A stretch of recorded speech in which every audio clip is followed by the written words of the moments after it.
Salam saudara-saudaraku yang diberkati oleh Tuhan Yesus. Apa kabarmu hari ini?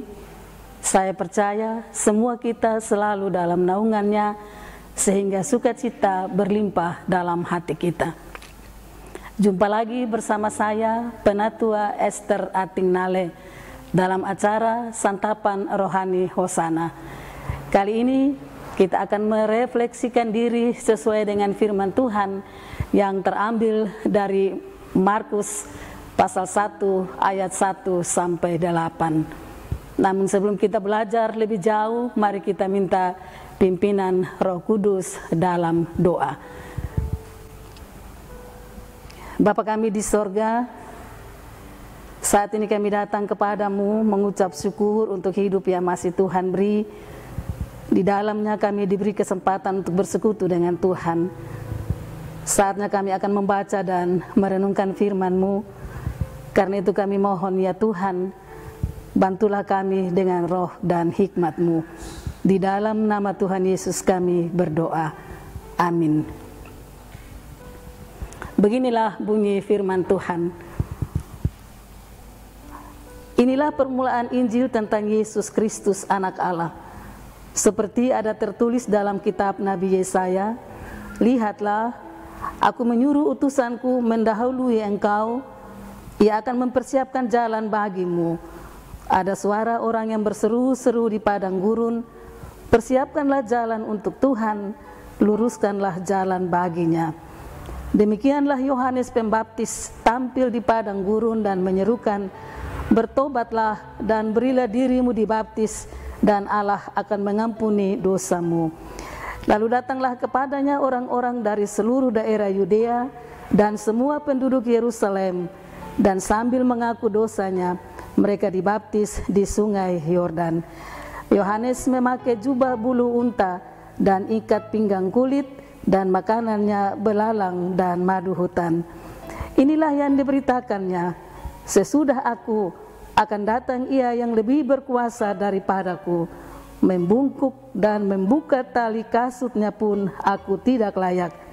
Aku membaptis kamu dengan air, tetapi ia akan membaptis kamu dengan Roh Kudus. Demikianlah firman Tuhan. Setiap orang yang berbahagia adalah mereka yang mendengar dan juga melakukan sabdanya dalam hidup ini. Saudara-saudaraku yang dikasihi Tuhan Yesus Kristus, renungan saat ini sedang mengingatkan kita tentang apa yang menjadi bagian Allah dan apa yang menjadi bagian manusia. Yohanes Pembaptis adalah pelayan Tuhan yang mengerti pelayanan yang ia kerjakan.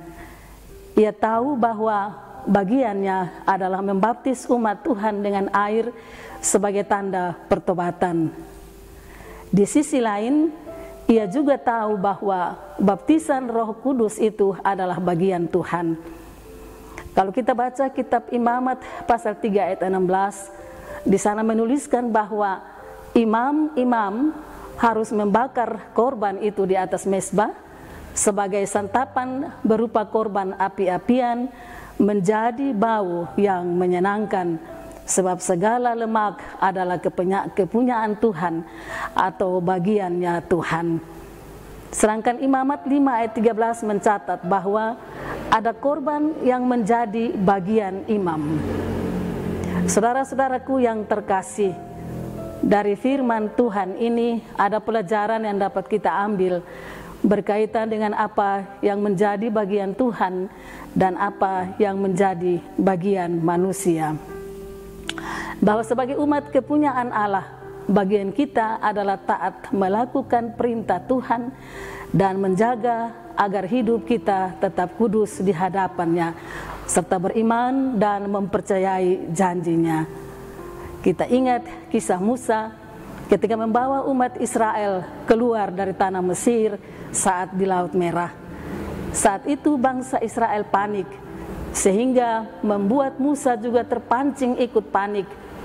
Tetapi Musa dapat mengendalikan dirinya dengan datang kepada Tuhan, dan saat itu Tuhan mengingatkan Musa akan otoritas kuasa yang diberikannya kepada Musa, seperti yang tercatat dalam kitab Keluaran pasal 14 ayat 6. Dan engkau angkatlah tongkatmu dan ulurkanlah tanganmu ke atas laut dan belahlah airnya, sehingga orang Israel akan berjalan dari tengah-tengah laut di tempat kering.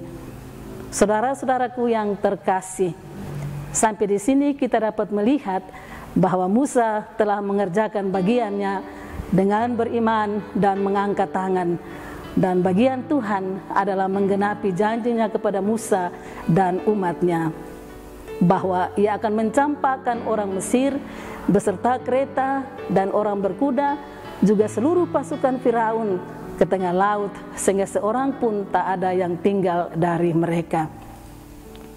Kekasihku yang diberkati Tuhan, demikian juga dalam hidup kita sehari-hari. Apa dan seberat apapun persoalan masalah yang kita hadapi, ingatlah bahwa bagian kita adalah beriman dan berharap sepenuhnya kepada Tuhan. Bagian Tuhan adalah menggenapi janjinya. Percayalah, bagian Tuhan itu pasti. Yang penting kerjakan bagian kita, yakni taat kepada Tuhan dan firman-Nya. Tuhan Yesus menolong dan memberkati kita semua. Amin. Mari kita merespon firman ini dengan doa. Kita berdoa. Bapa kami di sorga, kembali kami datang mengucap syukur untuk firman-Mu yang diperdengarkan bagi kami. Roh Kudus kiranya menolong kami untuk kami dapat melakukan dengan baik bagian kami. Dan kami mohon kiranya Tuhan bermurah hati untuk melakukan bagian Tuhan yang terbaik bagi kami. Terima kasih Tuhan Yesus. Amin. Saudara-saudara yang diberkati, inilah akhir dari santapan rohani Hosana saat ini. Saya berdoa semoga renungan singkat saat ini dapat menjadi berkat bagi saudara-saudara sekalian. Kita akan jumpa lagi di lain waktu. Tuhan Yesus menyertai kita semua. Salam.